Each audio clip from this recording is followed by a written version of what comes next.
فالنسيا حالة انفرادية خطيرة. شوف عدد الفرص اللي كانت قريبة من فالنسيا. هذه الركنية تنفذ داخل منطقة الجزاء بالراس مانغالا.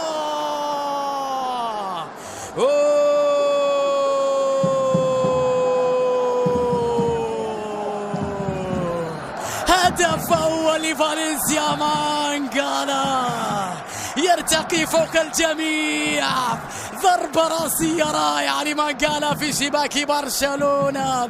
يفعلها فالنسيا، يسجل هدف أول في هذه القمة.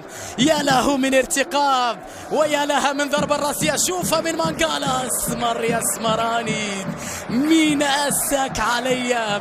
كان في مراقبة مدافعي برشلونة فلت من بينهم. أي راسية قوية وأي هدف وأي تقدم للخفافيش أمام برشلونة في كامب نو. صداع يعود إلى برشلونة مرة أخرى. صداع في الكامب نو مع هذا التقدم لفالنسيا اللي عرف كيف يدافع عن مرماه وبعد ذلك استغل واحدة من الفرص المتاحة. برشلونة 0 فالنسيا هدف في كامب نو. 30 دقيقة ينهض فالنسيا بقوة، ينفض غبار الماضي. دييغو ألفيس إبعادها بعد ذلك رمية جانبية لنيمار. برشلونة يواصل هجومه ممتازة من نيمار داخل منطقة الجزاء. لويزيتو يا عيني يا سواريز. التعادل جاكم بالتعادل. سواريز يسجل. الله على الكرة. نيمار يعمل لك اسيست من رمية جانبية. تريد ان تشاهد لاول مرة في حياتك اسيست من رمية جانبية. شوفها مع نيمار اليوم، شوفها مع نيمار اليوم، شوفها مع برشلونة وشوفها مع سواريز داخل منطقة الجزاء.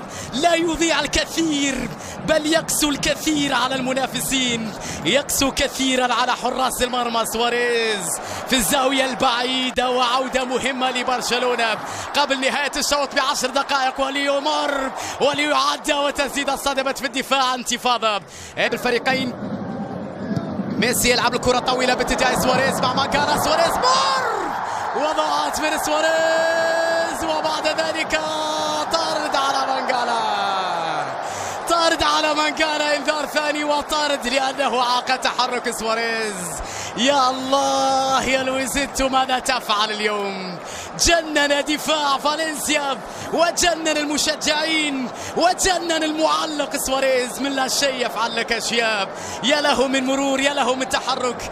ذهب مانغالا بعيدا أدراج الرياح. توقف يا سواريز، أرجوك من أجلي توقف يا سواريز. قالها مانغالا، قال اذهب بعيدا عني يا مانغالا، نريد الليغا. دييغو ألفيس أمام ليو، سبق وأن صد كرة أمام ليو لكنه أكثر من تلقى أهداف كحارس مرمى من ليو. ألفيس الحارس الأكثر تصديا لركلات الجزاء في تاريخ الليغا. يقول بالنسبة لي ركلات الجزاء بمثابة حرب نفسية وذهنية بين حارس المرمى واللاعب. اليوم حرب والآن حرب بينه وبين ميسي على ركلة جزاء. ليو من أجل قلب النتيجة على فالنسيا، دييغو من أجل إبقاء فالنسيا في كامب نو. ليو يلعبها في المرمى. دييغو مين يا عمي؟ دييغو مين؟ هذا ليو. هدف ثاني لبرشلونة من علامة الجزاء. هدف ثاني لليو من علامة الجزاء وقلب النتيجة في شوط واحد. وبعد ذلك بالتأكيد هنالك حالة طرد على فالنسيا وتغير أو تتغير الكثير من الأشياء. وين حطها ليو؟ ذهب الفيس رجال زاوية، ولأن ليو يعرف كيف يدير الحرب، حرب الملاعب وعلى أرضية المستطيل الأخضر، فإنه خير من يقدم الخدع في الحرب. خدعة ليو وضعها في وسط المرمى ليذهب دييغو إلى لا شيء هنالك في الجهة اليسرى ويسجل ليو من علامة الجزاء.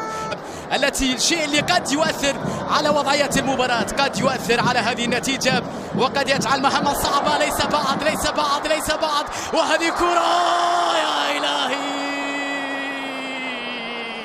عفوا يا فالنسيا، لم نستسلم بعد، لم نخسر بعد، لم نرمي المنديل بعد. يا لها من كورة، يا له من عمل جماعي، ويا لها من لمسة رائعة. شوفها شوفها شوفها، شوف الكرة الجميلة من المتقدم هنالك غايا.